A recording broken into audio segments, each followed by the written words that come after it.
Islamic to Mewat کے معزز ناظرین، السلام علیکم ورحمۃ اللہ وبرکاتہ۔ بسم اللہ الرحمن الرحیم۔ حضرت ابن عمر رضی اللہ عنہ فرماتے ہیں کہ ایک شخص نے حضور صلی اللہ علیہ وسلم سے دریافت کیا کہ یا رسول اللہ، سب سے زیادہ سمجھدار اور سب سے زیادہ محتاط آدمی کون ہے؟ حضور صلی اللہ علیہ وسلم نے فرمایا کہ جو شخص موت کو کثرت سے یاد رکھتا ہو اور موت کے لیے ہر وقت تیاری میں مشغول رہتا ہو، یہی لوگ ہیں جو دنیا کی شرافت اور آخرت کا اکرام حاصل کرنے والے ہیں۔ حضرت عمر بن عبدالعزیز ایک مرتبہ ایک جنازہ کے ساتھ تشریف لے گئے اور قبرستان میں پہنچ کر علیحدہ ایک جگہ بیٹھ کر کچھ سوچنے لگے۔ کسی نے عرض کیا، امیر المؤمنین، آپ اس جنازہ کے ولی تھے، آپ ہی علیحدہ بیٹھ گئے؟ فرمایا، ہاں۔ مجھے ایک قبر نے آواز دے دی اور مجھ سے کہا کہ اے عمر بن عبدالعزیز، تو مجھ سے یہ نہیں پوچھتا کہ میں آنے والوں کے ساتھ کیا کیا کرتی ہوں؟ میں نے کہا، تو ضرور بتا۔ اس نے کہا، ان کے کفن پھاڑ دیتی ہوں، بدن کے ٹکڑے ٹکڑے کر دیتی ہوں، خون سارا چوس لیتی ہوں، گوشت کھا لیتی ہوں، اور بتاؤں کہ آدمی کے جوڑوں کے ساتھ کیا کرتی ہوں؟ مونڈوں کو باہوں سے جدا کر دیتی ہوں اور باہوں کو پہنچوں سے جدا کر دیتی ہوں، اور سرینوں کو بدن سے جدا کر دیتی ہوں، اور سرینوں سے رانوں کو جدا کر دیتی ہوں، اور رانوں کو گھٹنوں سے، اور گھٹنوں کو پنڈلیوں سے، اور پنڈلیوں کو پاؤں سے جدا جدا کر دیتی ہوں۔ اور یہ فرما کر عمر بن عبدالعزیز رونے لگے اور فرمایا کہ دنیا کا قیام بہت ہی تھوڑا ہے اور اس کا دھوکہ بہت زیادہ ہے۔ اس میں جو عزیز ہے وہ آخرت میں ذلیل ہے، اس میں جو دولت والا ہے وہ آخرت میں فقیر ہے۔ اس کا جوان بہت جلد بوڑھا ہو جائے گا، اس کا زندہ بہت جلد مر جائے گا۔ اس کا تمہاری طرف متوجہ ہونا تم کو دھوکے میں نہ ڈال دے، حالانکہ تم دیکھ رہے ہو کہ کتنی جلدی منہ پھیر لیتی ہے، اور بیوقوف وہ ہے جو اس کے دھوکے میں پھنس جائے۔ کہاں گئے وہ اس کے دل دادا جنہوں نے بڑے بڑے شہر آباد کیے، بڑی بڑی نہریں نکالی، بڑے بڑے باغ لگائے، اور بہت تھوڑے دن رہ کر سب کو چھوڑ کر چل دیے؟ وہ اپنی صحت اور تندرستی سے دھوکے میں پڑے کہ صحت کے بہتر ہونے سے ان میں نشاط پیدا ہو اور اس سے گناہوں میں مبتلا ہوتے۔ وہ لوگ خدا کی قسم دنیا میں مال کی کثرت کی وجہ سے قابل رشک تھے، باوجود کہ مال کے کمانے میں ان کو رکاوٹیں پیش آتی تھی، مگر پھر بھی خوب کماتے تھے۔ ان پر لوگ حسد کرتے تھے، لیکن وہ بے فکر مال کو جمع کرتے رہتے تھے، اور اس کے جمع کرنے میں ہر قسم کی تکلیف کو خوشی سے برداشت کرتے تھے۔ لیکن اب دیکھ لو کہ مٹی نے ان کے بدنوں کا کیا حال کر دیا، اور خاک نے ان کے بدنوں کا کیا بنا دیا۔ کیڑوں نے ان کے جوڑوں اور ان کی ہڈیوں کا کیا حال بنا دیا۔ وہ لوگ دنیا میں اونچی اونچی مسیریوں پر، اونچے اونچے فرش اور نرم نرم گدوں پر نوکروں اور خادموں کے درمیان آرام کرتے تھے۔ عزیز و اقارب، رشتہ دار اور پڑوسی ہر وقت دلداری کو تیار رہتے تھے، لیکن اب کیا ہو رہا ہے؟ آواز دے کر ان سے پوچھ کے کیا گزر رہی ہے۔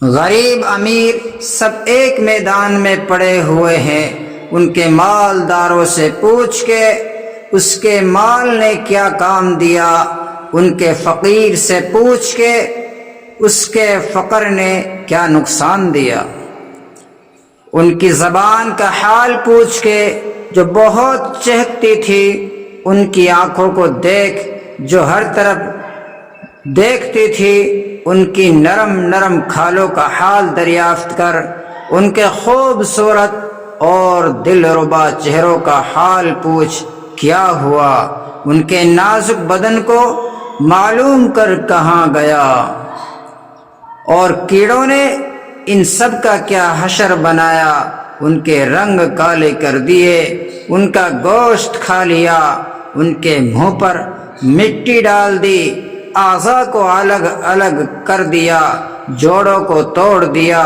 آہ کہاں ہیں ان کے خدام جو ہر وقت حاضر ہوں جی کہتے تھے، کہاں ہیں ان کے وہ خیمے اور کمرے جن میں آرام کرتے تھے، کہاں ہیں ان کے وہ مال اور خزانے جن کو جوڑ جوڑ کر رکھتے تھے۔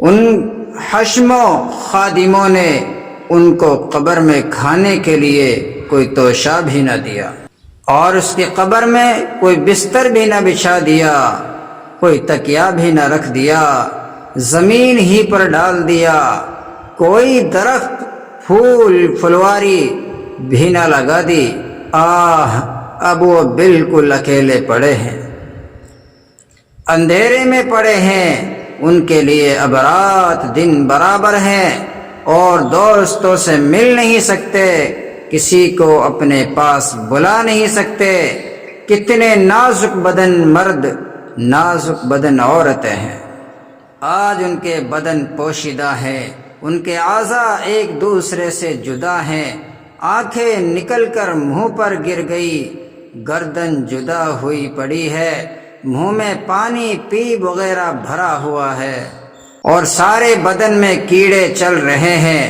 وہ اس حال میں پڑے ہیں، اور ان کی جوڑوں نے دوسروں سے نکاح کر لیے، وہ مزے اڑا رہی ہیں، بیٹوں نے مکانوں پر قبضہ کر لیا، وارثوں نے مال تقسیم کر لیا، مگر بعض خوش نصیب ایسے بھی ہیں جو اپنی قبروں میں لذتیں اڑا رہے ہیں، تر و تازہ چہروں کے ساتھ راحت و آرام میں ہیں۔